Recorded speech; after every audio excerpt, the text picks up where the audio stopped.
Eu vou falar sobre os novos arranjos familiares e a reprodução assistida. E eu coloquei nessa aula assim, alguns tópicos que eu achei que eram relevantes para a gente discutir no final, mas é claro que se alguém tiver mais alguma dúvida ou alguma ideia diferente quiser, então no final a gente faz esse bate-papo, tá bom?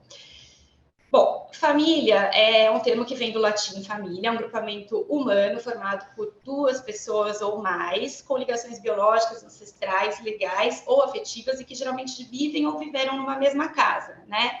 Essa família pode ser formada por pessoas solteiras, casais heteroafetivos, homoafetivos ou outras formas de constituições que são presentes aí na sociedade. Ela constitui, sim, uma das unidades básicas da sociedade, né? Sendo assim, né, o artigo 226 da Constituição Federal, ele tem a família como a base da sociedade e, por isso, essa família ela tem especial proteção do Estado. E o Estado, ele ampara e aprimora a família como forma de se fortalecer também como instituição política, né? Então, desde o tempo do Código Civil de 1916 até o advento da Carta Política em 1988, a família brasileira ela era eminentemente matrimonializada. Ela só existia legalmente e socialmente se essas pessoas fossem casadas, né? Qualquer outro tipo de arranjo familiar, ele era socialmente marginalizado. Então, uma mulher solteira com um filho, ela era marginalizada, pessoas com união estável eram marginalizadas, enfim. Essa carta política, ela abriu esse leque para esses novos padrões, para os padrões distintos, de distintos núcleos familiares, adequando-se a essas novas necessidades da sociedade, né? Então, o que a gente vê nessa fase, né, a partir da Carta de 1988?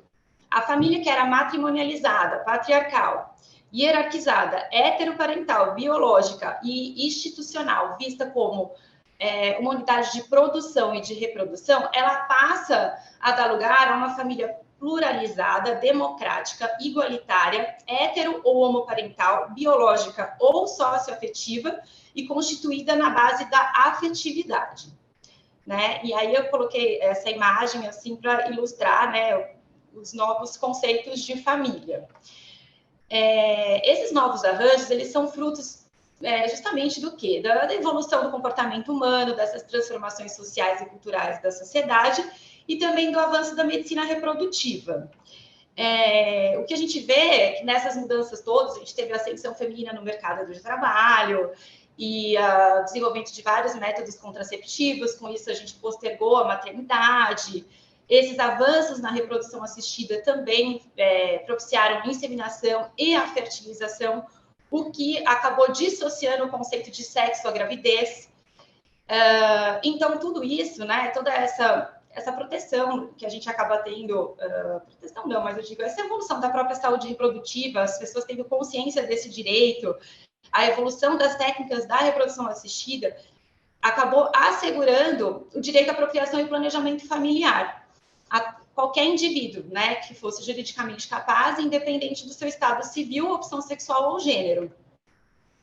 Então, foi graças a essa Constituição de 1988 que a gente não mudou essa noção de família.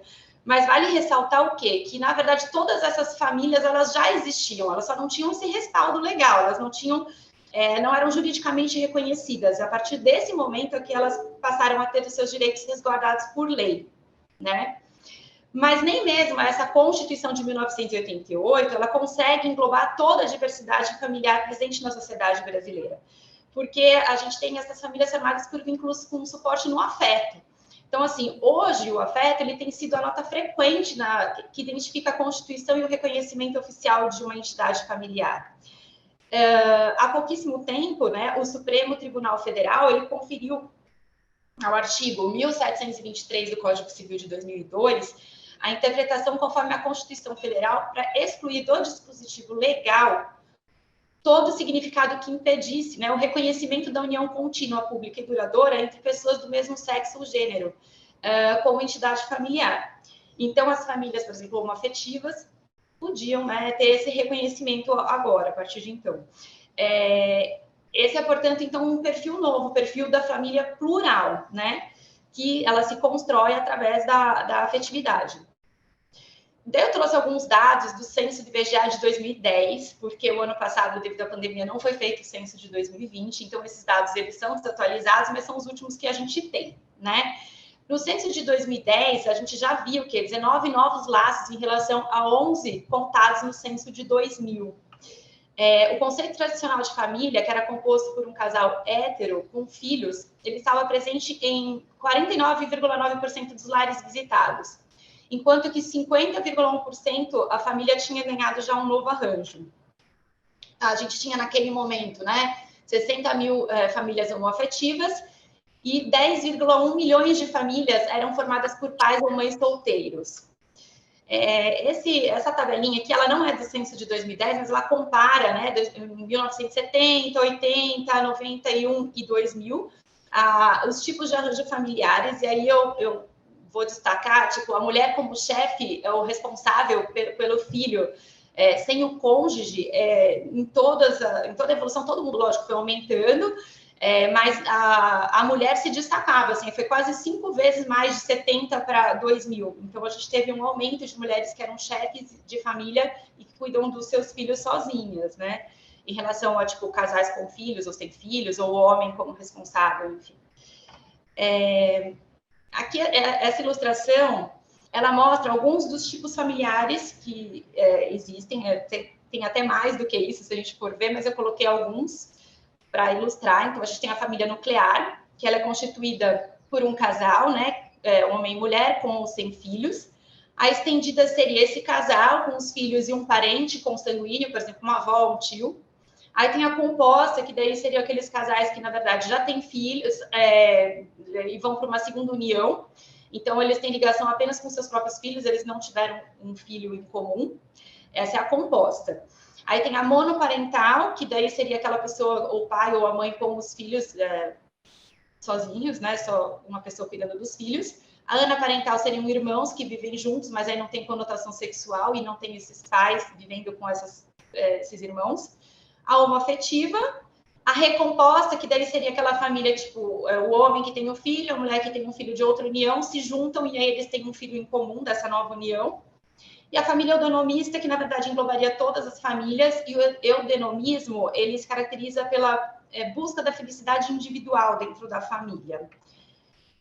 Essa ilustração mostra de novo o censo de IBGE, mais ou menos aquilo que eu já tinha dito. Então, a gente vê que foram visitados 57 milhões de lares brasileiros, a gente já tinha 12% de pessoas que viviam sozinhas naquela época, uma família estendida, que é aquela que é a tradicional mais, tipo um avô, um tio, sei lá, vivendo junto, 19%, a composta já 2,5%.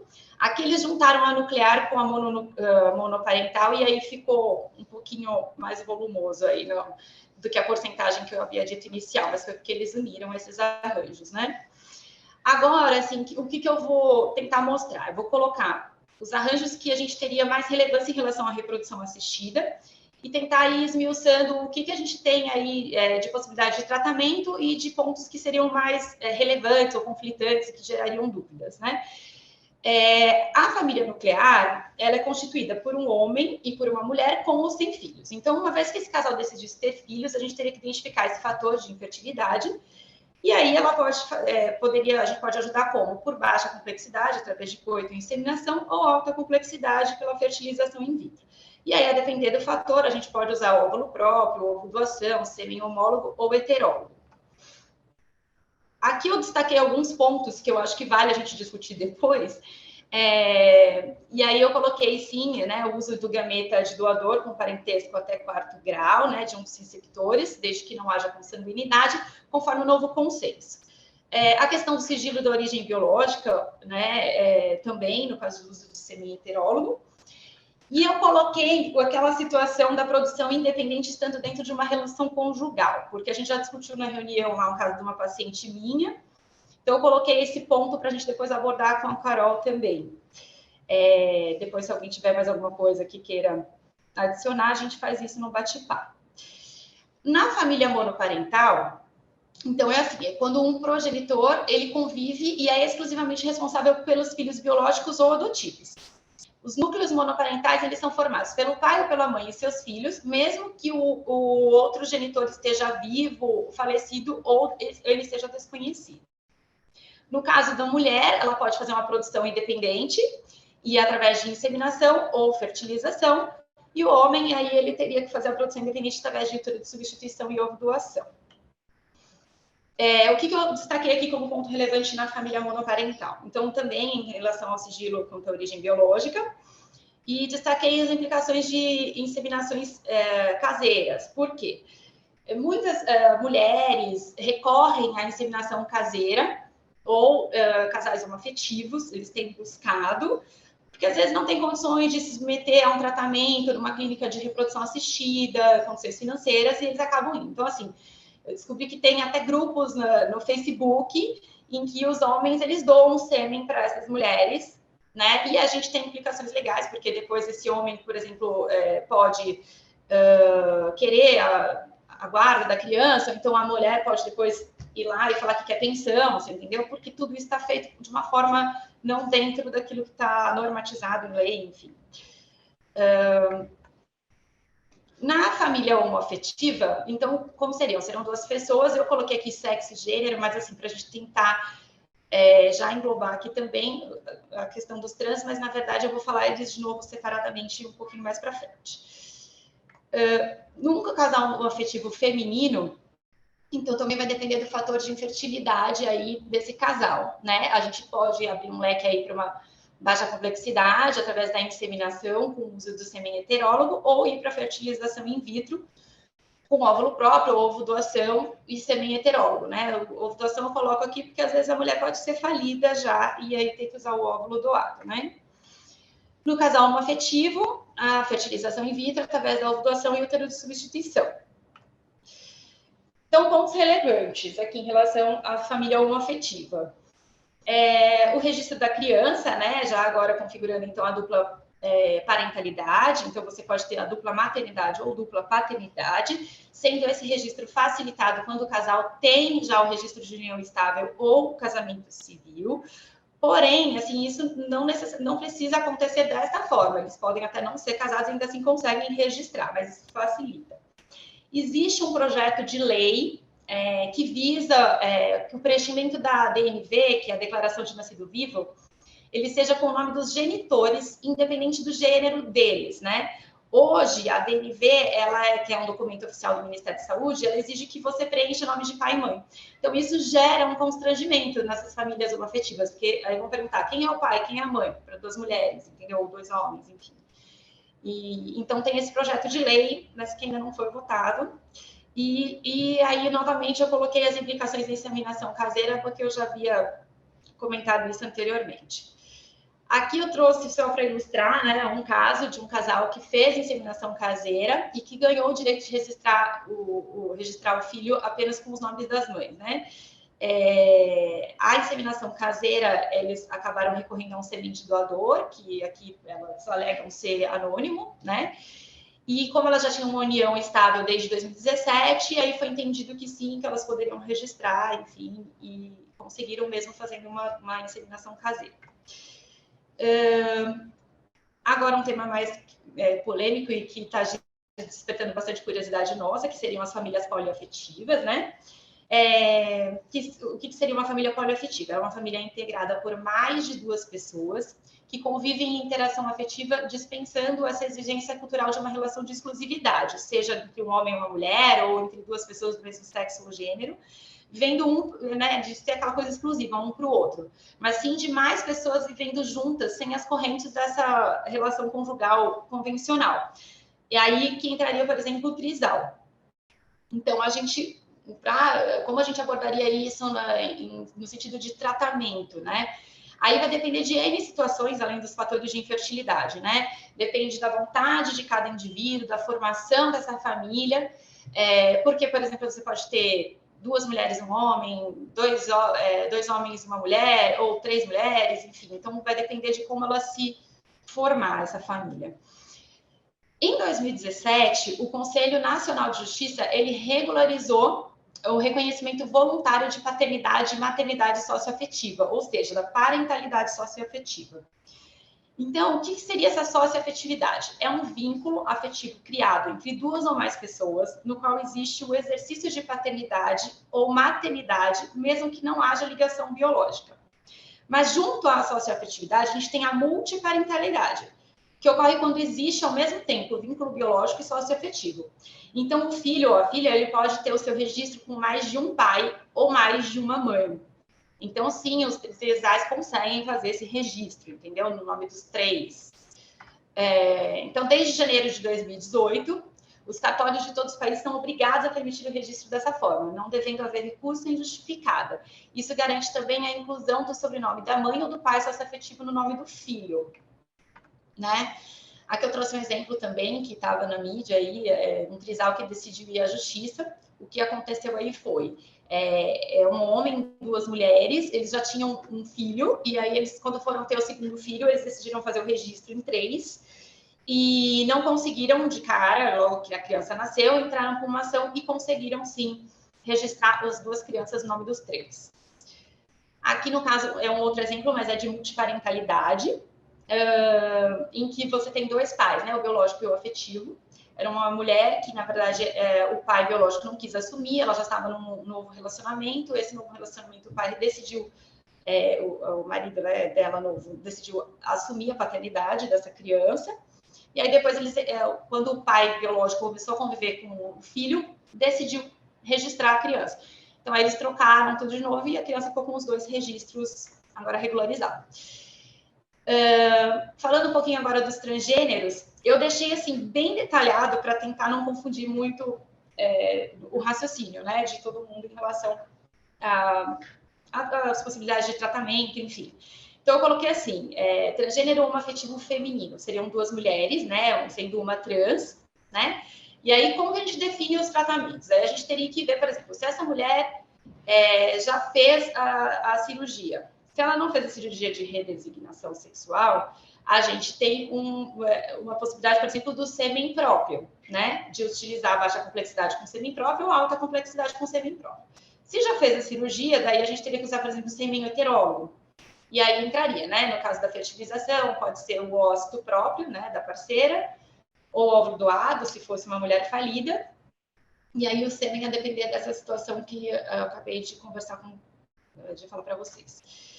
No transgênero homoafetivo masculino, não sei se está difícil de entender assim da forma como eu acabei deixando ilustrado, mas são dois homens, né, sendo um homem trans, e aí a gente teria a mesma situação, se não fez a cirurgia, a gente tem a possibilidade de inseminação, ou fertilização com a gestação, se esse fosse o interesse desse homem trans, né? Ou se não, se já tivesse feito a cirurgia, daí a gente teria que fazer uma fertilização com útero de substituição, né? E pode usar o sêmen do parceiro ou não. O transgênero heteroafetivo feminino seria uma mulher trans com um homem, e aí a gente teria como alternativa a fertilização com ovo doação e útero substituição. E o transgênero heteroafetivo masculino, então, um transgênero masculino com uma mulher, né? A depender também do fator de infertilidade, se já fez cirurgia ou não, aí a gente voltaria naquela situação, poderia usar o óvulo das duas, ou tipo, não, a depender do desejo do casal. E aí teria aí a possibilidade de inseminação, da fertilização, com óvulo próprio ou com óvulo doado e o sêmen heterólogo. Bom, pontos relevantes em relação aos transgêneros. O cadastro do nome social, a gente poupar constrangimento público, eu acho que esse é um ponto que a gente também deve se atentar aqui na Ideia Fértil, para no nosso cadastro ter essa lacuna da gente colocar esse nome social, porque às vezes a gente vai chamar a Maria e levanta o João e ele se sente constrangido, ele quer ser chamado de João e a gente está chamando de Maria. Então, eu acho que tem que ter esse detalhe já, né, a gente levar isso em consideração. Dar apoio e orientação, né, de como eles eles devem proceder para fazer a cirurgia de redesignação de gênero.